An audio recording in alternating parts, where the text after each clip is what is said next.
This is a review of the Berean Study Bible and the Berean Standard Bible in two different editions. You will notice that there's a difference in the name, for one, Berean Study versus Standard.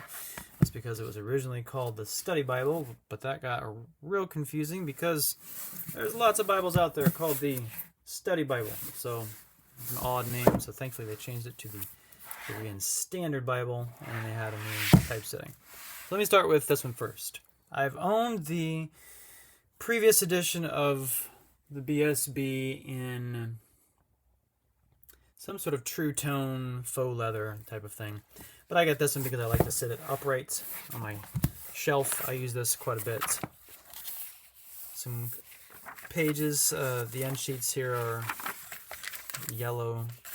It does not have nearly as professional looking of a typesetting because it's published by basically a no-name publisher. The Bible Hub publisher, which is not really a real publisher. They only do this. They don't publish anything else. It's not like Crossway or Zondervan, where they do a whole bunch of different stuff. That being said, it's nice paper. It feels like at least 36. In fact, it strikes me as very similar feel paper to the 36 GSM in the original ESV, but I could be imagining things. I think I saw somewhere that this has like a 40 GSM, and it's a nice thick paper. I like it. It appears to be a Smythe Zone. You can see some of the signatures there, but I'm not positive about that because I haven't dug into it. It does have one ribbon. Oh, you know what? Maybe it is a glued binding. Look at that.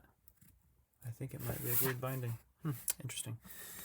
It doesn't have any cross references, but it does have quite a few of heading references, I would guess you would call those. And the BSB is great with its footnotes.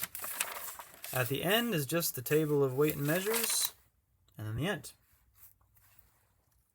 The Berean Standard Bible, if you're watching this video, you probably know what it's all about, but let me just give you the gist of it.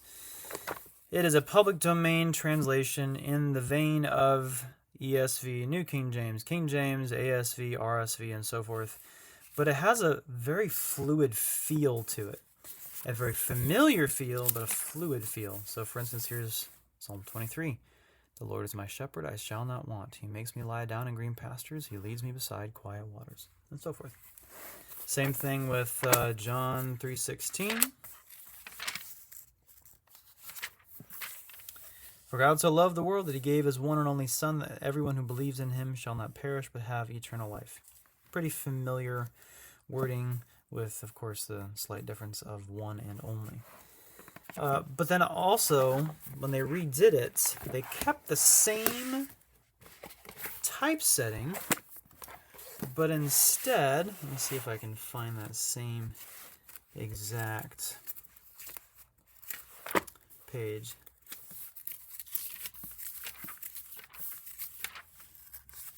Ezra 9, there it is.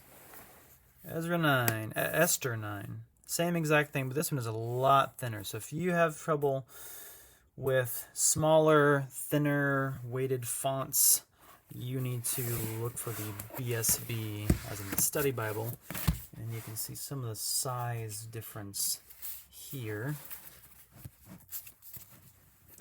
It's longer by quarter of an inch maybe, and then it's shorter as well by a quarter inch or so. It's just a smaller Bible. So I keep this one at home for reference. I read from this occasionally. I do like the BSB translation. It's probably my favorite translation to just sit down and read.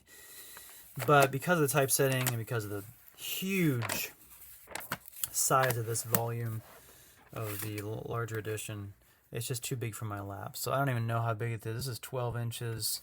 So it would be 15 with the text itself. Well, let me take that back. 12.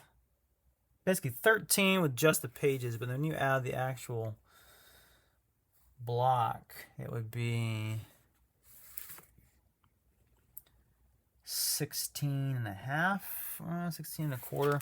So this is a big volume. But I recommend the BSB to you because it is a fantastic translation, and the paper is good. I like it. It's not thin like some of the others. It's pretty opaque. I'm sure it's not as fancy, and it doesn't have that coating on it like some translations do. But I think that you will be pleased with it if you are looking for a Bible that you can flip very easily, as I am right now. Thanks.